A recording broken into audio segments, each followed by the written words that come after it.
Alors, les chercheurs affirment qu'il y a une transmission générationnelle de cette maladie, donc la dépression et le burn-out. Donc, ça sera notre sujet du jour. Donc, car ça a été démontré que les deuils, secrets de famille, traumatismes qui ont affecté nos ancêtres se percutent en fait sur les générations qui suivent. Donc, Estelle Gauthier va nous expliquer justement le lien entre la dépression, le burn-out et la transgénérationnalité. Voilà. Donc, bonjour Estelle. Bonjour Consolata. Contente de te retrouver. Moi aussi, je suis super contente d'être là. Merci. Merci pour cette belle opportunité encore de parler d'un sujet qui est pour le coup plus spécifique que la dernière fois. Complètement. Donc rapidement, je suis Estelle.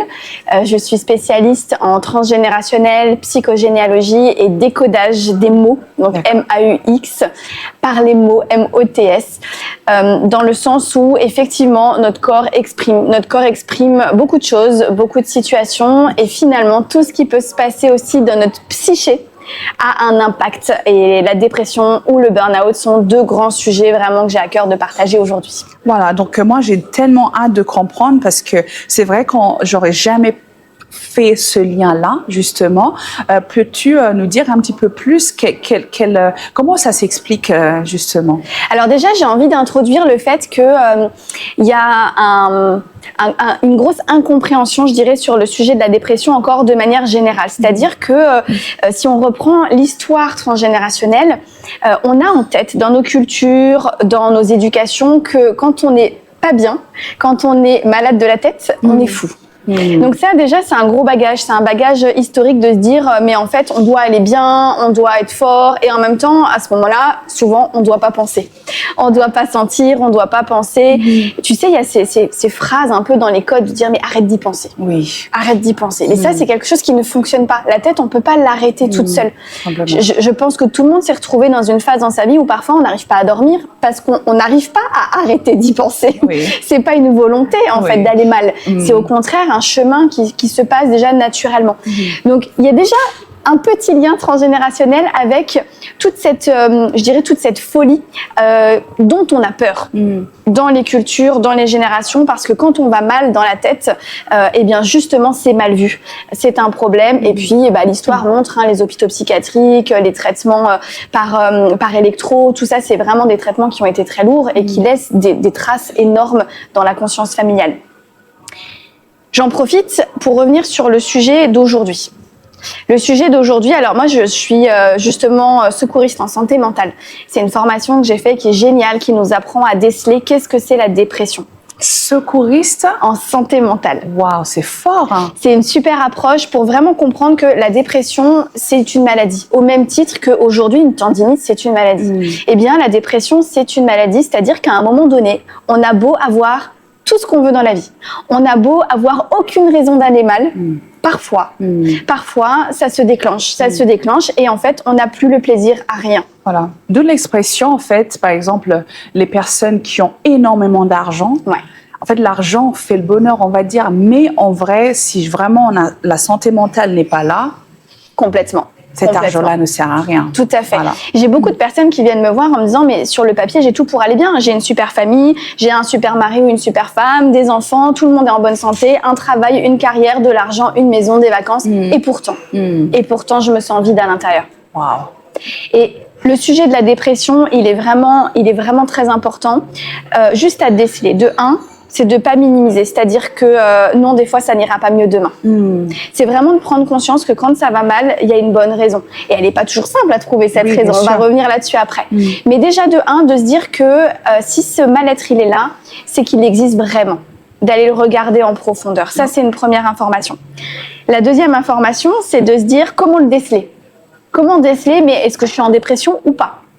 Alors justement, quand on est formé à la santé mentale, ce qui est enseigné, c'est qu'il y a plusieurs facteurs. Mais si je fais simple dans cette vidéo, un des facteurs clés, c'est de se dire que si pendant au moins 2 semaines consécutives, on a par exemple une perte d'appétit, un manque de plaisir, c'est-à-dire aucune joie, un problème dans le sommeil, quelque chose qui modifie le comportement, qui a un impact, je dirais, sur mon hygiène de vie, j'ai plus envie de faire de sport, j'ai plus envie d'aller au travail, quelque chose en tout cas qui fait que mon comportement ou mon hygiène quotidienne change pendant 2 semaines consécutives, alors on peut s'alerter déjà.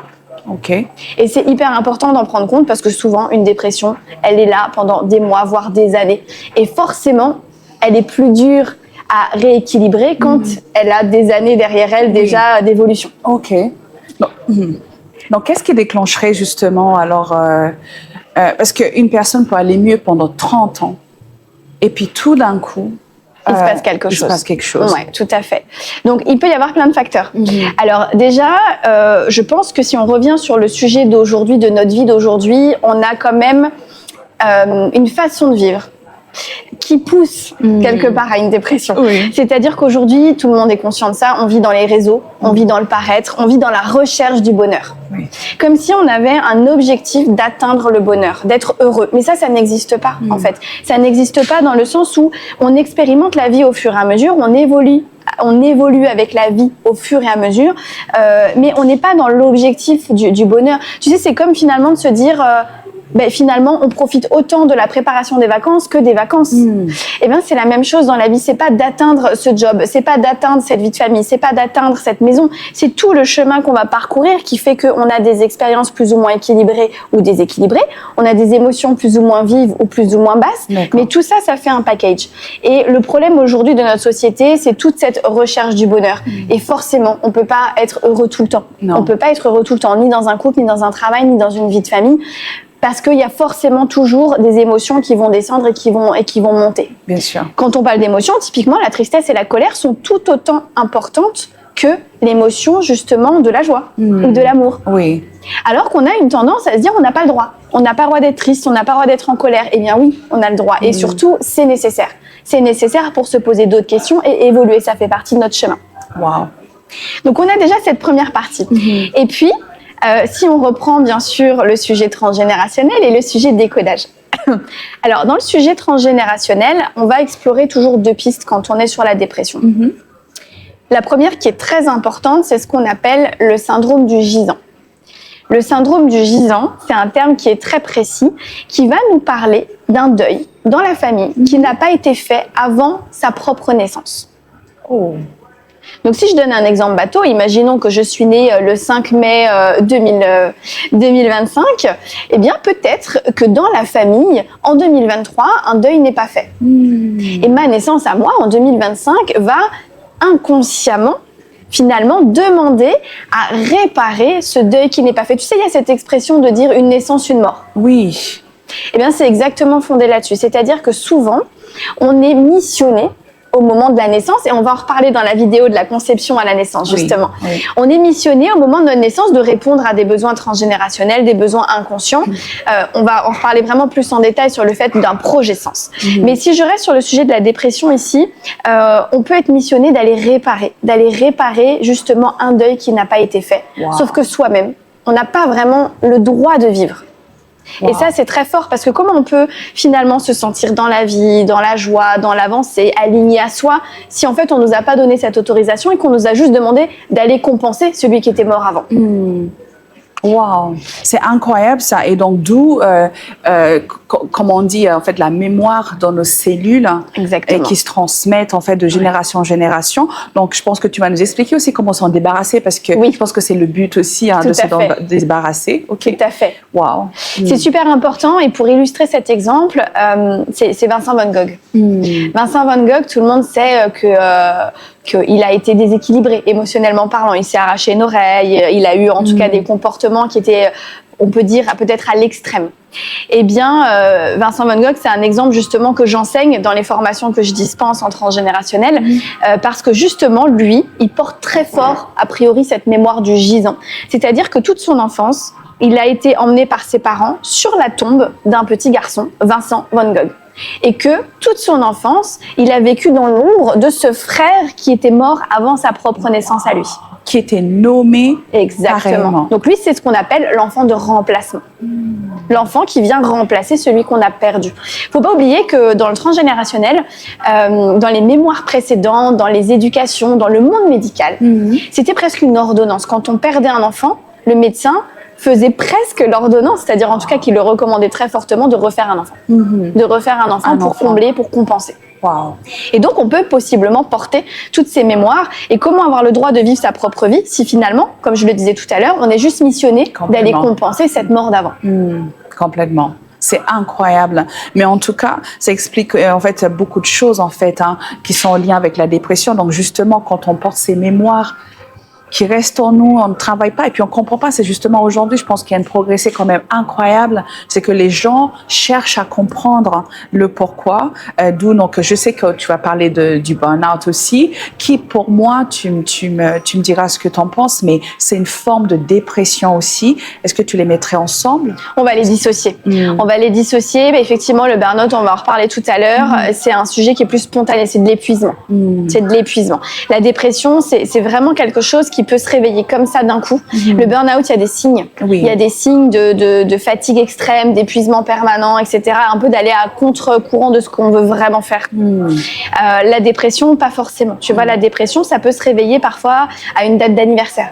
Un choc émotionnel. Un choc émotionnel. Ça peut se réveiller justement parce que à un moment donné, peut-être dans le transgénérationnel, cette maman a perdu cet enfant à 37 ans et que la dépression se réveille chez moi à 37 ans. Tu vois, ça, c'est des dates d'anniversaire. Donc, comment on le travaille? Comment on le travaille à ce moment-là quand on est sur ce sujet-là de la dépression, parce que c'est multifactoriel la dépression. Il y a encore 2 autres facteurs dont on va parler tout à l'heure. Comment on le travaille?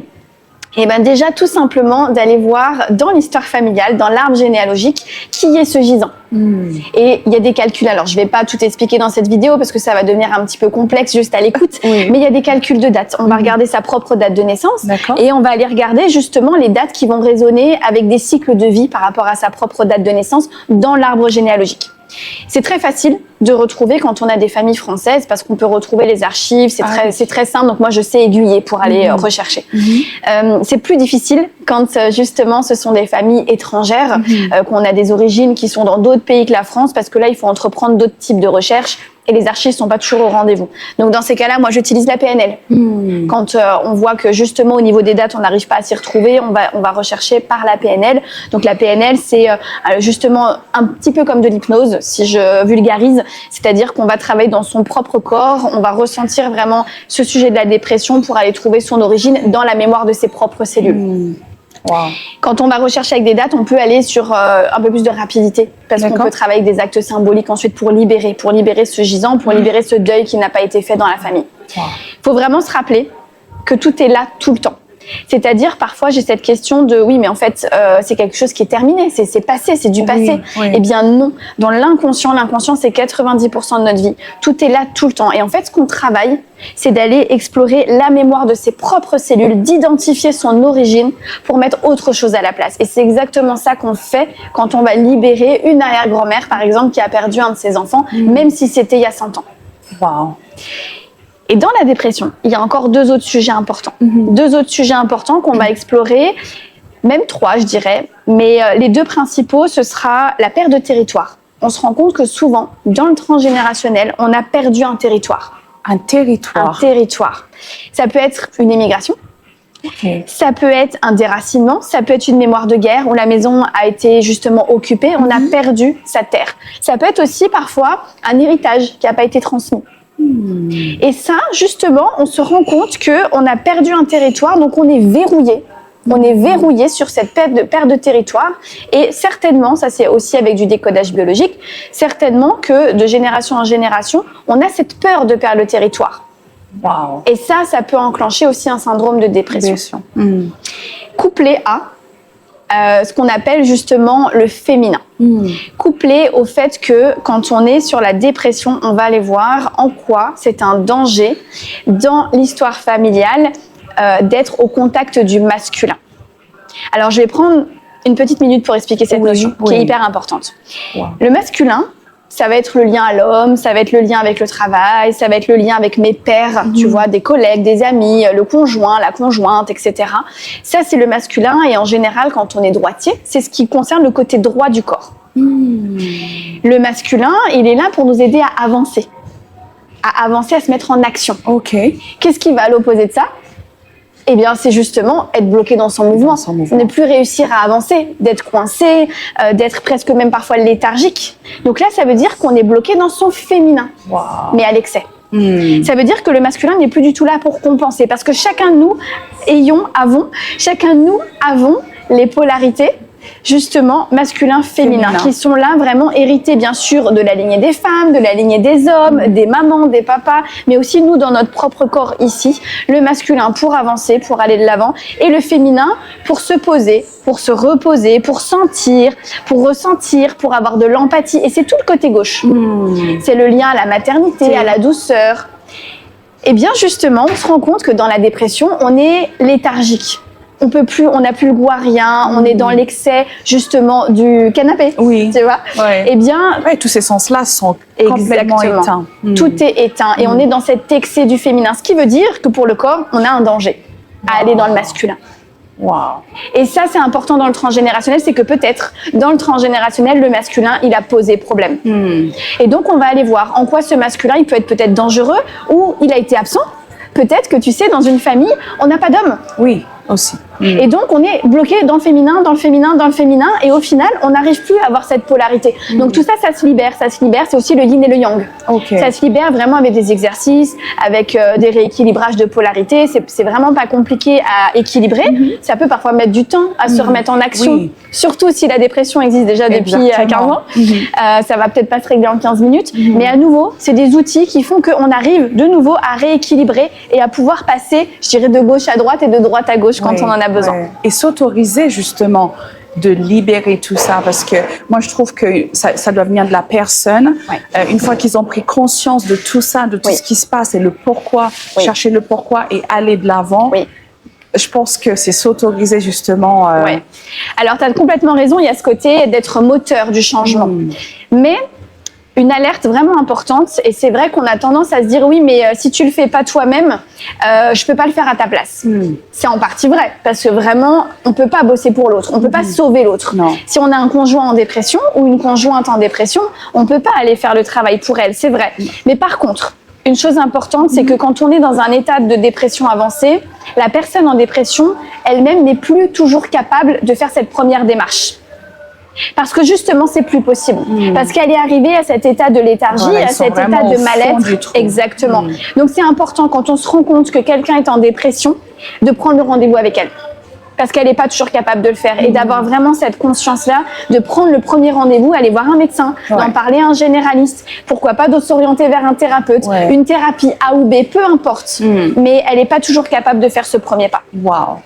Donc, accompagner nos êtres chers, en fait. C'est vrai que c'est très important ce que tu viens de dire là. C'est vrai, on ne peut pas les sauver, mais on peut les aider justement en les accompagnant, en les encourageant. Ce premier pas. Exactement. Tout à fait, tout à fait. Faire ce premier pas et vraiment conscientiser que on est dans un mal du siècle. C'est comme quand on parlait de mal de dos le siècle dernier, quelque part. On en parle toujours aussi aujourd'hui. Mais aujourd'hui, on se rend bien compte que la dépression, c'est vraiment un mal de siècle qui s'installe parce qu'on est dans une course effrénée. Course effrénée d'atteindre un bonheur qui sera peut-être jamais atteint parce que c'est pas ça l'objectif de notre vie. L'objectif de notre vie, c'est d'expérimenter, c'est de vivre. Et malheureusement, on est souvent désaligné dans le sens où on fait des choses par obligation. Parce qu'on nous a demandé d'avoir un travail, parce qu'on nous a demandé de gagner de l'argent, d'avoir une maison, de se marier, etc. La pression sociale. C'est exactement ça. La pression sociale, transgénérationnelle, c'est pas toujours aligné avec ses propres valeurs, qui fait qu'à un moment donné, forcément, il y a une perte de bonheur, une perte de joie, une perte de plaisir. Complètement. Waouh. C'est magnifique. Je fais le lien avec le burn-out, si tu veux bien. Le burn-out, c'est quelque chose de plus spontané. C'est quelque chose de plus spontané. On va pas aller regarder tout ce qui vient de se passer dans tout ce que je viens d'expliquer. Le burn-out, c'est vraiment le corps qui est épuisé, qui relâche.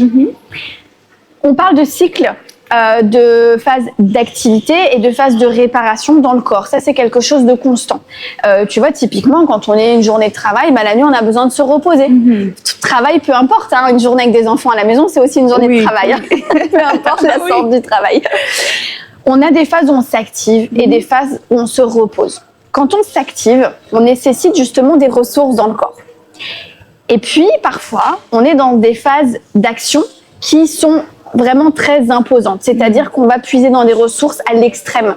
C'est le cas, par exemple, effectivement, d'une personne qui va aller au travail, qui va travailler 15 heures par jour, qui va être sous pression, sous stress, peut-être même travailler que 7 heures par jour, mais avec une phase de stress intense, et qui rentre à la maison et qui a encore énormément de charges. Tout ça, ça génère du cortisol. Ok. Tout ça, ça demande au corps, ça demande au corps de tenir le coup. Ça demande au corps justement de puiser dans des réserves, de la ressource. Donc, on est tous différents en termes de métabolisme. Il y en a qui vont ensuite compenser avec la nourriture pour tenir le coup encore plus. Il y en a qui vont compenser avec du sport. Il y en a qui vont compenser avec la perte de poids, peu importe. Mais le corps, quand il est justement sous pression comme ça de manière permanente, il va générer du cortisol, il va générer du stress et il va augmenter, c'est surtout ça qui est important, sa capacité à tenir le coup. Ok.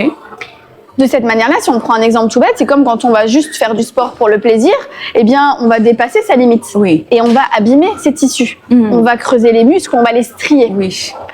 Et en fait, on va réparer avec les courbatures. 2 jours plus tard, on va rentrer dans un système de réparation, c'est-à-dire que les muscles vont s'inflammer, vont se réparer pour pouvoir juste les guérir, les cicatriser. Eh bien, imagine, quand on est sous stress, pendant des semaines, pendant des mois, quand on pousse sa limite à l'extrême, qu'on n'a justement aucun moment de repos, en tout cas pas de moment réparateur. On voit les signes du burn-out, on va être toujours épuisé, on va très mal dormir, on rentre pas dans des phases de réparation assez faciles. Eh bien, à un moment donné, le corps, il peut pas tenir le coup de manière permanente. Le corps, il va forcer le repos. Wow. Et ce qu'on retrouve, et ce qui est très, très, très important avec le burn-out, c'est que le jour du burn-out, on va retrouver systématiquement un choc 6 mois avant. 6 mois avant. 6 mois avant, le premier jour du burn-out, on va aller voir c'est quoi ce choc. On a vécu un choc émotionnel. Je le retrouve assez souvent quand on travaille avec des personnes. Ça va correspondre à une semaine près, mais en général, presque au jour près. C'est cohérent et ça peut être « Ah, c'est quand mon mari me quitte. Ah, c'est quand je quitte mon job. Ah, et en fait, on va retrouver ça. » Du coup, ce qui est important, c'est quoi ? C'est que le corps, il a été mis sous pression pendant 6 mois. Et à un moment donné... Pris des coups et des coups et des coups. Exactement. Et à ce moment-là, il a besoin... Le repos forcé, c'est le burn-out. Il a besoin de se mettre au repos parce que ça devient vital. Parce que si lui, il ne le fait pas, on risque peut-être pire. Wow. Et donc, lui se met en repos. C'est un système de défense. Tu sais, c'est comme quand on dit qu'on vit un traumatisme et peut-être on n'a pas le souvenir. C'est le corps qui se met justement en moyen de défense. Donc, il faut vraiment se rappeler que le corps, c'est notre allié. Quand il est en dépression, quand il est en burn-out, c'est pas pour nous embêter. C'est juste peut-être pour nous sauver la vie, en fait. Parce qu'on était en train de l'user. On était vraiment en train de l'user. Et il y a souvent cette dualité entre la tête, le corps, l'esprit et le corps, justement. Alors qu'on est un. On est une union. Et souvent, malheureusement, on est son propre ennemi. Parce qu'on va exiger. On va exiger soit des critères physiques, soit des critères justement psychiques, soit même de l'esthétique. On va exiger à ce corps qui, lui, faut pas oublier, il est juste en train de tourner tout le temps. On n'a pas besoin de lui demander de respirer pour qu'il le fasse. On n'a pas besoin de se réveiller la nuit pour appuyer sur un organe pour que l'organe fonctionne. Il est notre meilleur ami. Et en fait, souvent, on le maltraite. Et donc, on va pas écouter les signes. Quand lui nous montre qu'il est fatigué, on va pas l'écouter, on va pousser jusqu'à ce que lui, il soit arrivé à ce burn-out. À l'épuisement total. À l'épuisement total. Et il a besoin de se réparer. Le choc qu'on a pu vivre 6 mois avant, c'est un événement qu'on a besoin d'aller recenser parce que c'est pas tant l'événement lui-même qui nous intéresse, c'est ce qu'on en ressent. Tu vois, si admettons, il y a 6 mois, peut-être, je suis licenciée. Si je donne un exemple simple, peut-être je suis licenciée. Et bien finalement, c'est quoi le problème si je suis licenciée ? Peut-être que je peux me dire c'est génial la liberté et là je vais pas m'épuiser. Peut-être qu'au contraire je vais me dire oh, j'ai plus d'argent, je peux plus me nourrir. Et là du coup je ressens la peur du manque. Oui, complètement. Et c'est cette peur du manque là qui va faire que je vais contrebalancer. Peut-être je vais postuler, je vais compenser. Je vais en plus avoir des comportements peut-être addictifs parce que j'ai peur de manquer.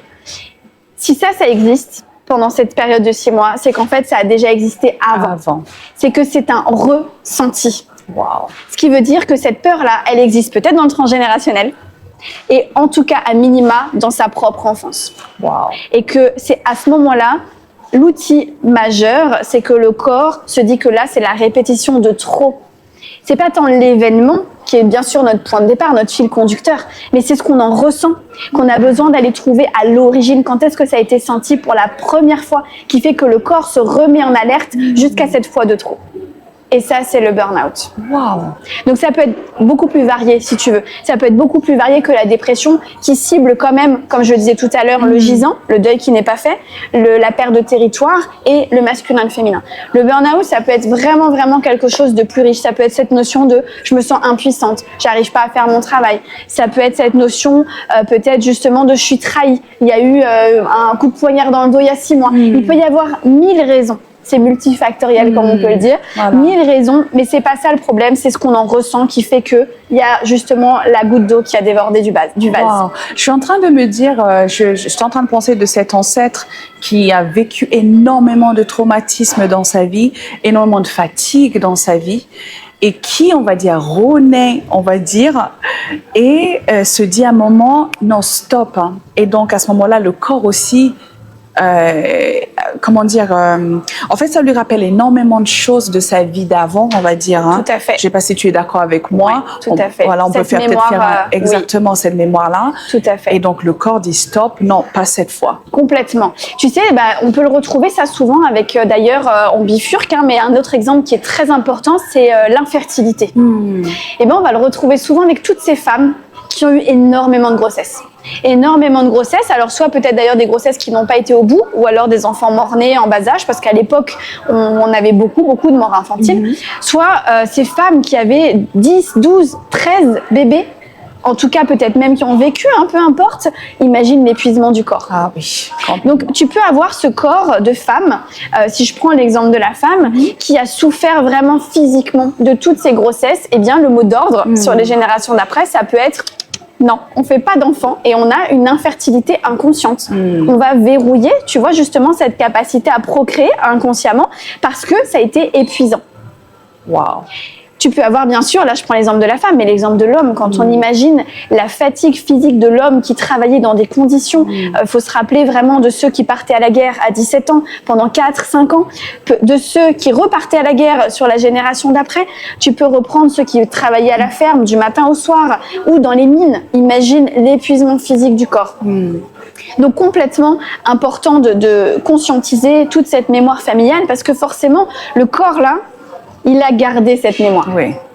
De la même manière que le corps se rappelle de comment respirer depuis qu'on a une bactérie dans l'eau.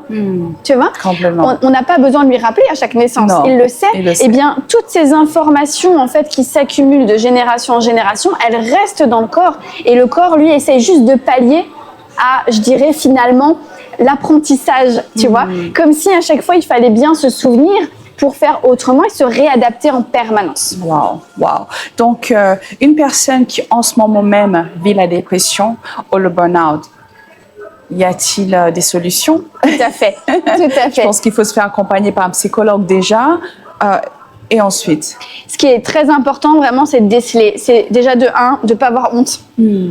Parce que ça arrive à 3 personnes sur 4 aujourd'hui, la dépression. Wow. C'est énorme. Avec des phases plus ou moins grandes, bien entendu, mais c'est énorme. Donc déjà, de conscientiser que c'est un sujet qui existe et qui est actuel, qu'il y a des solutions. Déjà, aller voir un médecin généraliste, d'essayer effectivement un psychologue, un psychiatre, peu importe, un thérapeute alternatif. Moi, j'accompagne effectivement la dépression avec les sujets de PNL, avec le transgénérationnel, mais beaucoup de méthodes s'associent. Parfois, tu sais, ne serait-ce que d'aller danser ou d'aller se faire un massage, ça peut accompagner. Ouais. En fait, ce qui est important, c'est de se dire de quoi j'ai besoin. De quoi mon corps, là, il a besoin maintenant. Et bien entendu, en fonction de cette ressource, de bien se rappeler que parfois, le besoin, il n'est pas juste éphémère. Et que, typiquement, de se dire « Ah, j'ai un super week-end, ça va me faire du bien », des fois, ça suffit pas. Ouais.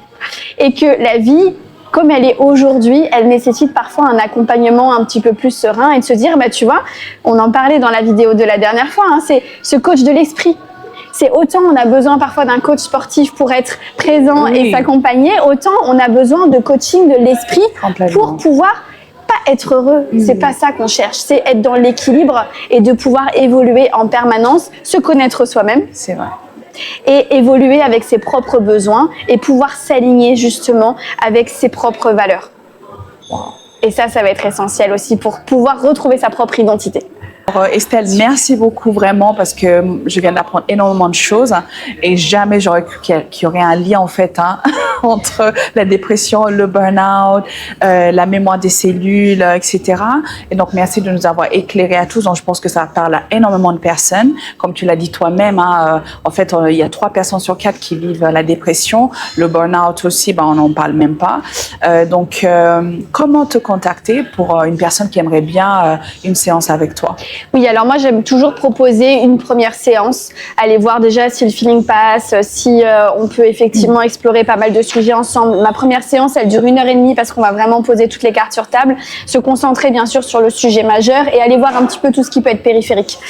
Parce que quand on parle justement de transgénérationnel, il y a d'autres sujets moi qui peuvent m'aiguiller, tu vois. Je te donne un exemple, mais si une personne me dit moi mon métier de rêve c'était sage-femme, on peut imaginer qu'il y a une femme qui est morte en couche déjà, tu vois, dans le transgénérationnel. Donc ça peut tout de suite aussi nous apporter de la conscience et ça c'est grâce au fait que justement il y a des codes de lecture, tu vois, entre ce qu'on dit, ce qu'on fait et aussi effectivement ce que le corps exprime. Il y a une grille de lecture qui est vraiment intéressante. C'est pour ça que pendant 1h30 on va vraiment poser un petit peu toutes les cartes et après bien entendu se concentrer sur le sujet de la dépression et aller voir tous les liens ou du burn-out. Donc, comment me contacter? Tout simplement, j'ai un site internet, on met les coordonnées en dessous de cette vidéo. Vous pouvez prendre rendez-vous en ligne. J'offre toujours un rendez-vous offert de 15 minutes. Je trouve que c'est important de voir comment c'est possible de travailler ensemble, en visio, aucun souci, en présentiel également, bien entendu. Donc, je suis sur la Haute-Savoie. En tout cas, je dirais que ça vaut le coup d'essayer. Peu importe effectivement si la méthode va complètement convenir ou pas, dans tous les cas on va en ressortir avec quelque chose et si le sujet a parlé, si les vibrations sont passées, j'invite en tout cas effectivement à faire au moins ce petit contact de 15 minutes. Et puis j'ai également mon académie en ligne dans laquelle je poste beaucoup de sujets. D'ailleurs j'ai posté un article sur la dépression il y a quelques temps pour vraiment détailler tous les signes et expliquer comment accompagner la dépression. Donc dans mon académie il y a énormément de ressources à disposition gratuitement, de manière offerte en permanence. Donc ça aussi c'est un point de contact qui peut démarrer. Merci Estelle. Avec grand plaisir, merci de m'avoir écouté et je me réjouis d'avoir pu partager ces 2 sujets importants.